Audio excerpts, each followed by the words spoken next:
আসসালামু আলাইকুম দর্শক, সুজি দিয়ে যে এত মজাদার পিঠা বা নাস্তা যাই বলি না কেন তৈরি করা যায় এটি না বানালে বুঝতেই পারবেন না কিভাবে তৈরি করেছি আজকের এই মজাদার রেসিপি। জানার জন্য পুরো ভিডিওটি প্রথম থেকে শেষ পর্যন্ত দেখার অনুরোধ থাকলো।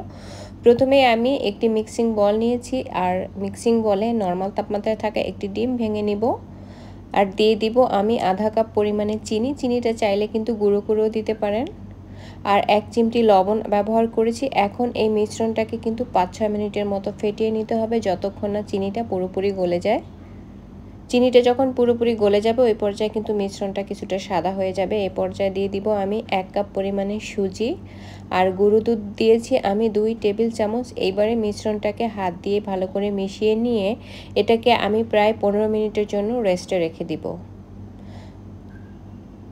আমি ঢেকে রেস্টে রেখে দিয়েছি 15 মিনিটের জন্য। ফিরে এলাম এখন 15 মিনিট পরে। এই পর্যায়ে এখানে আমি অ্যাড করে দিব আরও আধা কাপ পরিমাণে আটা। এবারে ভালো করে মিশিয়ে নেওয়ার পরে আমার এরকম একটি ডো তৈরি হয়েছে। এখন এটা দিয়ে আমি এই নাস্তাগুলো তৈরি করব বা পিঠাগুলো তৈরি করে নিব। প্রথমে আমি কিছুটা পরিমাণে ডো নিয়ে তারপরে এভাবে গোল করে এবারে চামচ দিয়ে একটু ডিজাইন করে দিয়ে সরাসরি আমি তেলের মধ্যে ছেড়ে দিব।